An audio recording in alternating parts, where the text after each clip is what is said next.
What is the point of self-care?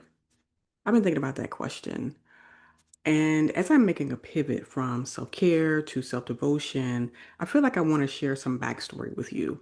And what this backstory is all about is how I've gone from self-sacrifice to self-care to self-devotion. And I've talked a little bit about my story, so you can go back and watch some other videos in that regard. But I'm honing in on self devotion now because self care is the band aid that holds together the oozing, the pain, the cut that has happened in your life. Self devotion is not a band aid, it is a lifestyle. It is what is innately a part of you, is what you embody. The reason why I've made that shift from just talking about self care, radical self care specifically, is because I recognize that until you are wholly dedicated to yourself, devoted to yourself, then all the self care practices that you try to do aren't really going to work for the long term. It's not sustainable. And embodying, embracing, becoming a self devotee is a better path. It becomes an innate part of you, self care does. And I'm really excited about this shift and change that I'm taking. I'm excited about the message and the evangelizing that I'm doing right now to give you another alternative so that the self-care doesn't feel just like another chore, but it feels like this is who I am. Literally, this is who I am. At this moment, I'm practicing self-devotion, and that looks like every day I get up and I meditate. I reconnect with myself, placing my hand on my heart and my lower abdomen and womb area. And I'm just resetting myself all day because I recognize the way my brain works. I get distracted, I get off course, I feel frazzled, some anxiety comes up, especially if I've been doing a task for a while and it's really grating on my nerves, then I do a reset. The interesting thing is that reset looks like getting up and folding clothes. It may be washing dishes, getting some food, getting some fresh air, taking the dog out. It doesn't matter. That reset is important for me, and that's so I can re-center myself, realign myself with my purpose, with my intention, so that I am not living a fragmented life. That is part of my self-devotion.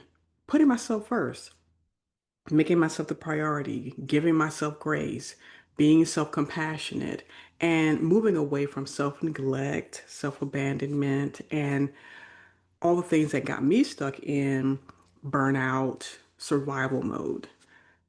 Self devotion keeps me grounded and keeps me aware of me. And for a lot of people, that may feel counterintuitive, but here's the thing, it's not counterintuitive. It's your intuition speaking to you, telling you, pay more attention to who you are, pay more attention to what you want and how you feel. When you're able to do that, then self care becomes like a second skin. It becomes an activity that you don't have to schedule for, you just automatically do it. So, meditation, recentering myself, prioritizing my needs, my wants, my feelings. Trust me, I'm a classic feelings avoider. I don't lean into my feelings, even though, ironically, my body is very much feeling focused. If I don't feel in my body that this is the right thing for me or the right thing for me to do, then it rebels against me. I'm very sensitive to stress. I'm very sensitive to anything that's going to pull me out of my centeredness and my self-devotion. I'm now recognizing this because as a Capricorn, INTP, with heavy leanings and my Saturn being in my first house, On the surface, it looks like I'm very stoic, very calm, but underneath the surface, I have a lot of anxious energy. Or I did until I started to center myself and give myself what I needed, what I wanted, and really recognize how I'm feeling every moment of every day is important. So, being this way, I have appeared to have it all together, to be very calm, able to handle a lot of pressure and stress. But the reality is, just because I can doesn't mean I need to. It doesn't mean I need to always be in this high stress environment because eventually my body collapses. And I think it's important for everyone to find out what that is for you. What's the thing that causes you to collapse? And it's not always external, it's the pressure we put on ourselves. It's self abandonment, self neglect, this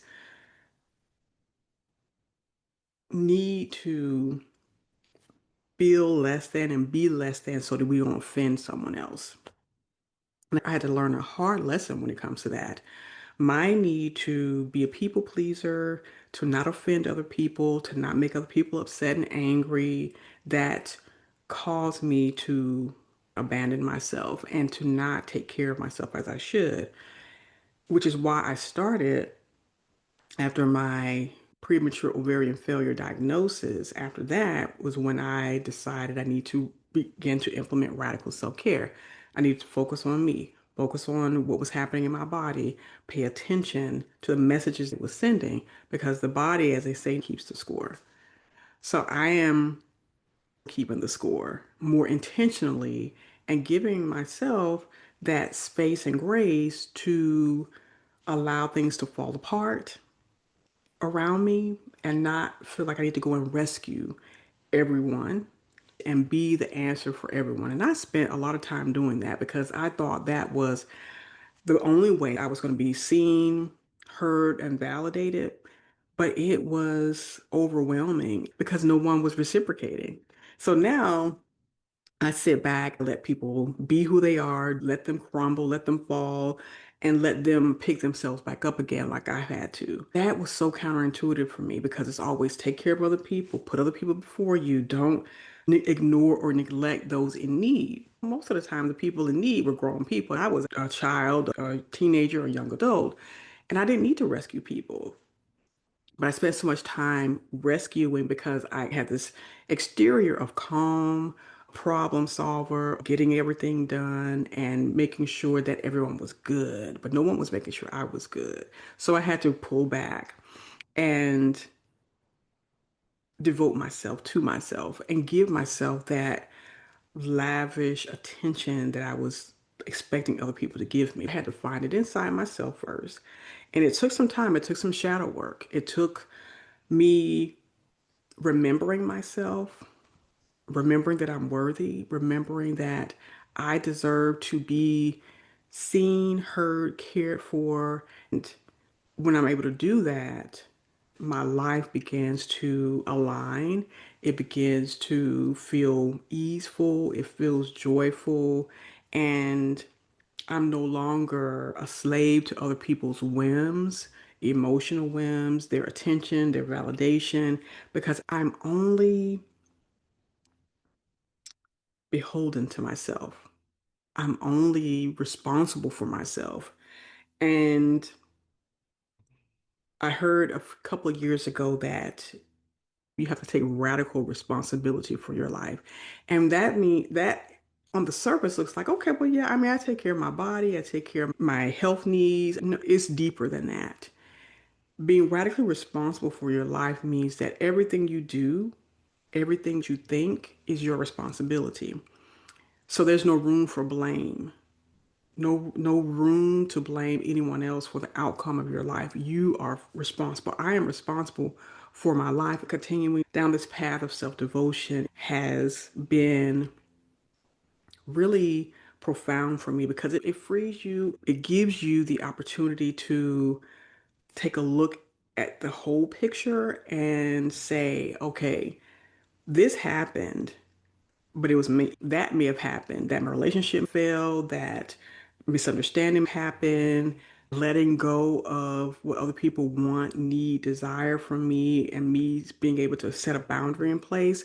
That's all on me. That's my responsibility. So no one can stress me out, overextend me, make me feel guilty, try to control me because I am responsible for my life and I control everything about my life. That is a very powerful position to be in, but it only happens when you take radical responsibility for your life. This is a part of self devotion.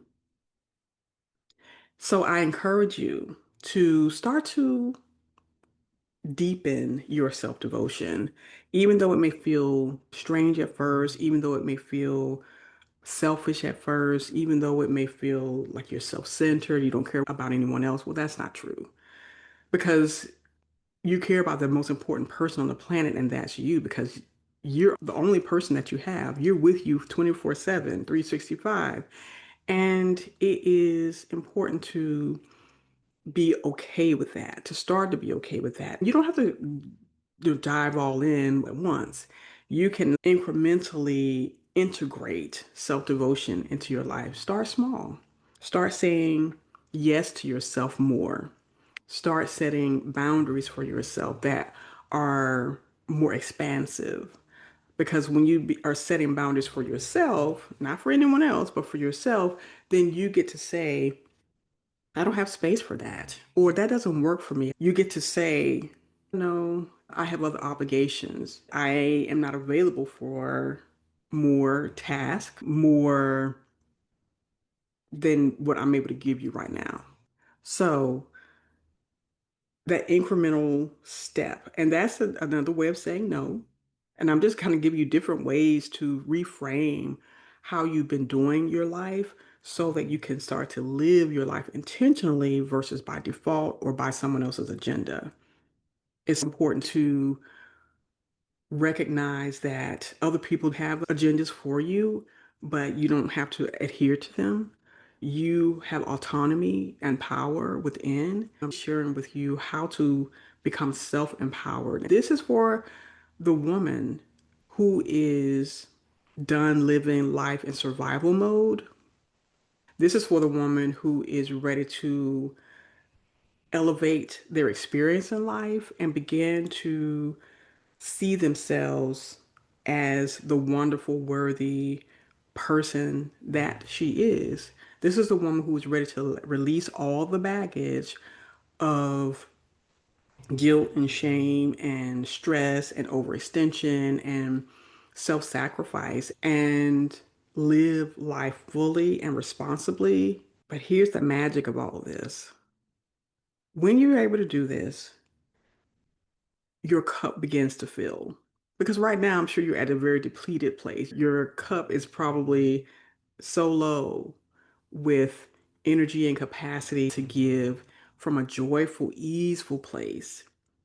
But when you live in self devotion, every single day you're filling your cup intentionally so that it is filled to the brim and it begins to overflow. The overflow life starts with you, with your needs, and starts with your filling yourself up, energizing yourself, aligning yourself, being obligated and responsible for yourself. You fill up, you're more energized, you have time and energy to do the things that you have been avoiding, whether it's taking care of your health, your home, whether it's taking care of your body, elevating your career, changing and shifting, feeling more free. All of this happens when you're filling your cup up every day, and this is self devotion. This is where it starts, this is where it ends with you. And so I hope that these few things that I've shared with you, my story, why I've made the pivot, why it feels more easeful, and why my life is in flow right now, it's because self devotion is at the center and foundation of it. And I don't feel selfish. I'm able and available for more people to do more things now than I was before when I was overextending myself and making myself the last thing on the list. But now that I'm the first on the list, everything is falling into place. And this is what women must do to find your joy and your peace. You're going to be taken care of because you're taking care of yourself first. I am inviting more women into the space of shameless self-devotion. I'm gonna call it that. Shameless self-devotion. And inviting you into my community over on Substack. I have a chat. I have articles and posts that I put up, notes, etc. And I would love for you to come over and read some of what I've been writing, watch more of these videos, and just engage in the chat. If you have questions, I'm happy to answer those questions. And if you want, there's also one-on-one coaching available. I call it more advising. I'm a mentor and advisor. So I do one-on-one mentorships and advising so that you can see where the bridge is from self-sacrifice and self-neglect to self-care and self-devotion, and how to bridge that gap. That is where I come in to give you more of this on a personalized basis so that we can have conversations and begin to structure your life around you so that you can have freedom, ease, joy, and so that you will have the capacity to do whatever you want to do without feeling stressed, pressured, and overwhelmed by other people's needs, desires that leave you out of the equation. They want you to be useful, but they don't want to include you and see you as a person, wonderful person that you are. So if that's what you would like to do, come over into Substack. The link is in the description below, and let's connect. Because I think that you're going to get a lot of good insight and permission to live this life of self-devotion. It's called Self-Care Oasis. I might be renaming it to Self-Devotion Sanctuary. Who knows? The reason to live a life of self-devotion is so that you can create more impact and income in your life so that you can begin to transform and become the woman you know you want to be, live the dreams that you have had since you were young. You deserve it. Until next time, please like, share, and subscribe to this channel so that you can get notified when more videos come out. I'm going to be doing my best to do more videos and to share my experiences so that you can take those and model after what I've done, but according to who you are and what you need and desire. We'll see you again next time.